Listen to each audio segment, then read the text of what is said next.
Johnny Lee Reynoso here with My Living Media and Reynoso Global Consulting. Thank you again for stopping by and taking a look at this video. In this video, I'm going to talk to you today why your 10-year goal, yes, you entrepreneurs, salespeople, why your 10-year goal is destroying your business. Let's get started. Many entrepreneurs, business owners, leaders, heads of sales, every time I talk to them, they have these great, crazy goals. Right? I start talking with them. How's your business going? Oh, it's going good. What are you doing this year? Oh, we're doing 2 million right now. We're 2 years in business.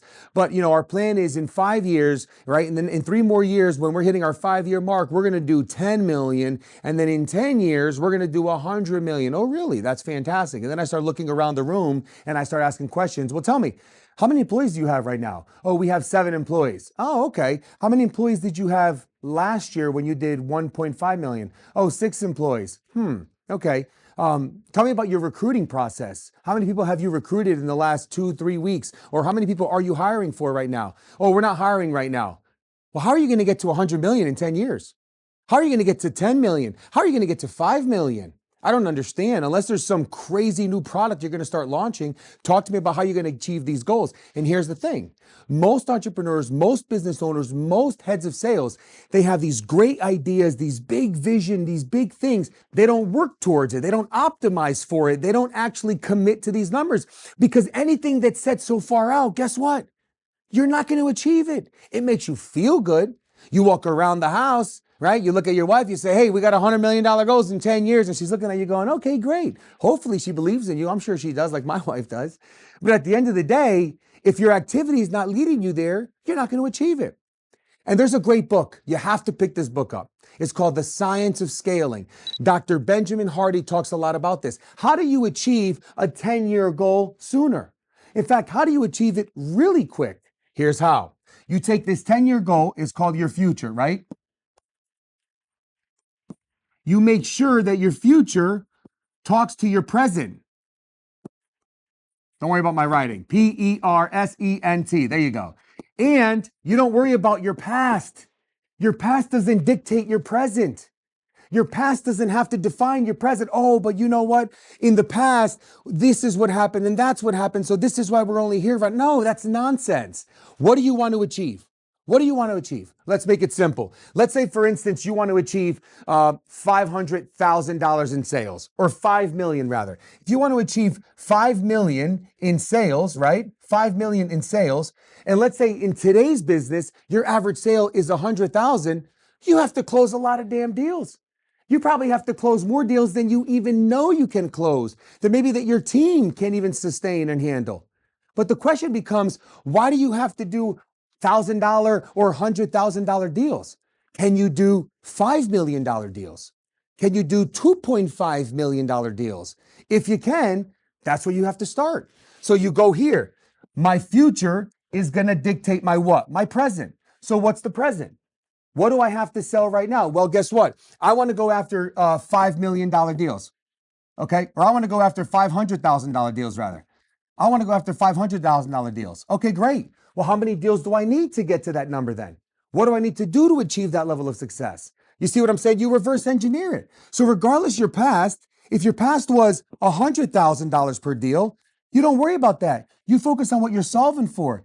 You're solving for this. Again, he talks about looking at the future to dictate your present.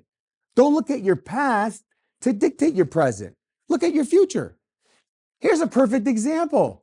A little shame. I'm 44 years old. I'm putting on a little weight. I'm putting on some weight. My wife, she loves me. But every now and then she's like, sweetie, cardio's catching up to you. What do you got? What's going on? I'm putting on some weight. 44. Guess what? I'm still working out 4 days a week. I'm still weight training 45 minutes, 4 days a week. I'm still doing cardio 5 days a week. What kind of cardio? Well, I'm doing 30 minutes of cardio. I'm running, maybe sometimes 40 minutes. It's what I've been doing for the last 15 plus years. And I've been in great shape. Starting to put on some weight lately since the new year, since I turned 44. What's going on? Well, guess what? You go to the doctor. Doctor says to me one thing. Guess what, Johnny? Your body's not the same. Huh?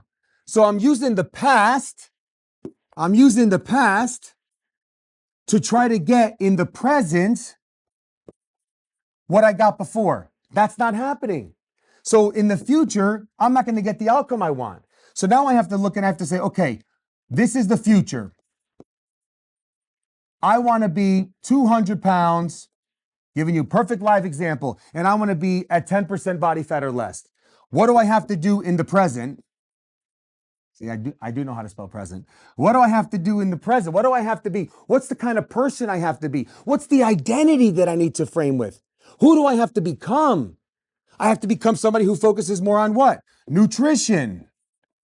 Somebody who focuses more on increasing my cardio. Somebody who's more conscious on what's happening with my sleep. Somebody who's taken multivitamins better and all these types of vitamins to make me, feel good, be more agile. The point is that my future is dictating my present, and I'm utilizing some data to understand that I can't do what I used to do. It goes back to, again, the 10-year goal. Take the 10-year goal, make it 12 months, make it 18 months, and all of a sudden you'll see. If your 10-year goal is $10 million, make that a 3-year goal. What happens to your activity today? What happens today? Who are you hiring today? Who are you firing today? What activity do you have to eliminate? Do you have to eliminate your podcast because that's not generating any revenue? Do you have to eliminate your books that you're writing? Do you have to eliminate your 5 other service offerings and focus on the 3 that's giving you the top level revenue? In the book, there's a great case study of a law firm. They were doing $3 million and they were practicing every kind of law. And the guy said, we're going to do $100 million in 10 years. Dr. Benjamin Hardy said, let's take the 110, let's make it in 3. Guys like, it's impossible, can't do it. Impossible. Benjamin Hardy sat him down and said, okay, let's look at what you're doing. Practicing law here, real estate, divorce, injury, workman's comp, all these areas. He took them all. He said, let's narrow it down to the 2 that you focus on the most, the 2 that generate the most return, the 2 that you have the best attorneys for, right? When they narrowed it down, the 2.53 million they were doing became 30 in 1 year. Read the book, you'll see it. And they're on track to doing 100 million in 3 years. Why? Because with that additional revenue, they went out and acquired. Nobody said you can't go and acquire a company. They went out and acquired other law firms. They're folding them into their model. They streamlined their process. They eliminated things that were distractions. They're going to hit $100 million. Folks, focus on your future to dictate what you need to do in the present in order for you to have the life that you truly want. If you like this video, please comment below, hit like, subscribe, and for more videos like this, click right here.